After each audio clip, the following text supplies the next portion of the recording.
Health से जुड़े, उनके स्वास्थ्य से जुड़ी हुई एक इंपॉर्टेंट समस्या है जो कि अधिकतर महिलाएं अपने जीवन काल में फेस करती हैं, उसका सामना उनसे होता है। इसका नाम है पीसीओडी, पॉलीसिस्टिक ओवेरियन सिंड्रोम या पॉलीसिस्टिक ओवेरियन डिसीज।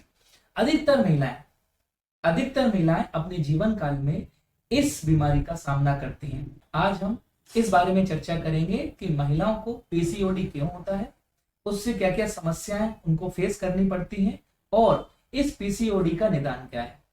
तो एक रिसर्च के अनुसार महिलाओं की अधिकतर समस्याओं का कोई भी बैक्टीरिया, वायरस या कोई कारण नहीं होता है, इसलिए इन समस्याओं के कारण को हम इडियोपैथिक कहते हैं। इडियोपैथिक मतलब ऐसी समस्याएं जिनका कोई कारण ज्ञात नहीं है या नहीं है। तो महिलाओं की अधिकतर समस्याएं, उनकी हेल्थ से जुड़ी हुई अधिकतर जो प्रॉब्लम्स हैं वो हार्मोनल इम्बैलेंस के कारण होती हैं। जो उनकी हार्मोन सीक्रेट ग्लैंड्स हैं वो प्रॉपर काम नहीं कर रही है, प्रॉपर फंक्शन नहीं कर रही हैं, तो उनका कारण क्या है, आज हम ये जानने की कोशिश करेंगे। अधिकतर आपने देखा होगा कि सारी आपने जांच करा ली, सारे इन्वेस्टिगेशन करा ली, लेकिन कोई कारण देखने को नहीं मिलता है।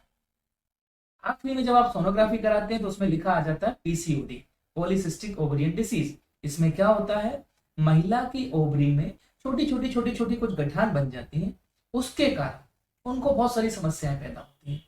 पीसीओडी के कारण क्या क्या समस्याओं का सामना महिलाओं को करना पड़ता है, उसमें सबसे इंपॉर्टेंट समस्या है वो है महिलाओं का मासिक धर्म अनियमित होना, मतलब इर्रेगुलर मेंस्ट्रुअल साइकिल। कभी कभी पीरियड्स 2-3 महीने तक नहीं आते हैं, कभी जल्दी आ जाते हैं, कभी 6 महीने तक कोई पीरियड्स नहीं आते हैं।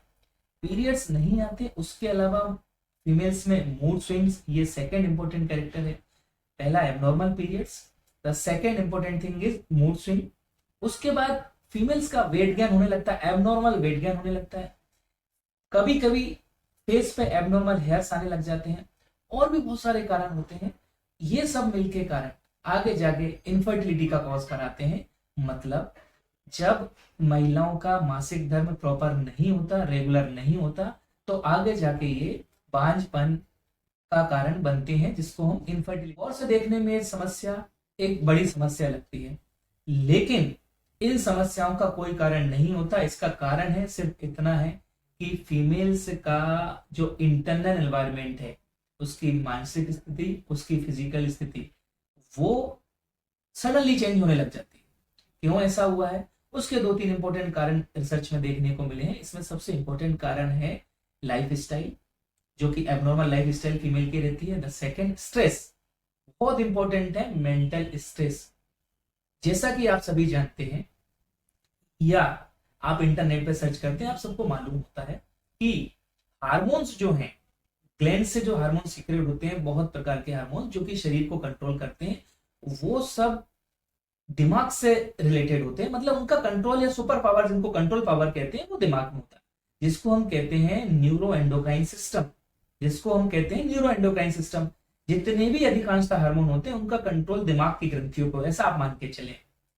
यदि आप स्ट्रेस में हैं, आप तनाव में हैं, आप मेंटल ट्रॉमा में हैं, आपका लाइफ स्टाइल ठीक नहीं है, तो जो न्यूरो एंडोक्राइन सिस्टम है वो गड़बड़ा जाता है और आपको पीसीओडी, पॉलीसिस्टिक ओवेरियन डिसीज देखने को मिलती है। अधिकांशतः मोर देन 90% फीमेल की हेल्थ से रिलेटेड समस्याओं का निदान सिर्फ इतना है कि उनको अपना न्यूरो एंडोक्राइन सिस्टम ठीक करना है, और वो आपको ही ठीक करना है। उसके लिए आपको 2-3 बातें करनी है। सबसे बहुत इंपॉर्टेंट बात यह है, महिलाओं को अपनी लाइफ स्टाइल सुधारना है, फिजिकल एक्टिव रहना है, कुछ एक्सरसाइज करना है, योगा करना है, मेडिटेशन करना है, तनाव रहित जीवन जीना है। इन सब का छुटकारे का एक बहुत इंपॉर्टेंट उपाय यही है कि स्ट्रेस फ्री रहें। और जब दवाइयों की जरूरत पड़े तो कुछ मैं आपको यहाँ पे होम्योपैथिक दवाइयां बता रहा हूं, जो कि एक रामबाण दवाइयां हैं। उनका सेवन करने से जो सिस्ट है वो डिसॉल्व हो जाती हैं और 3 से 6 महीने में आप इस बीमारी से छुटकारा प्राप्त करते हैं। जैसे कि कुछ दवाइयों के नाम आपको मैं यहाँ बताता हूँ। Number 1, Calcarea floor. होम्योपैथी में कैलकेरिया फ्लोर नामक एक दवाई है जो 3x पोटेंसी में लेने से, लगभग 1 या 2 महीने सेवन करने से सिस्ट जो है डिसॉल्व हो जाती है। नंबर 2, एपिस करके एक मेडिसिन आती है। ऐसे ही एक और दवाई है, ओरम म्यूर नेक्ट्रम। और भी दवाइयां हैं, लेकिन इन दवाइयों का सेवन कितना करना है, इनके डोजेस क्या है, एक होम्योपैथिक फिजिशियन की सलाह पे ही आप लें। डायरेक्ट इन दवाइयों का सेवन आप ना करें। इसके अलावा जितनी भी हार्मोन रिलेटेड फीमेल्स की समस्याएं होती हैं उन सब के लिए एक चमत्कारिक दवाई है होम्योपैथी में, जिसको कहते हैं हम सीपीआर।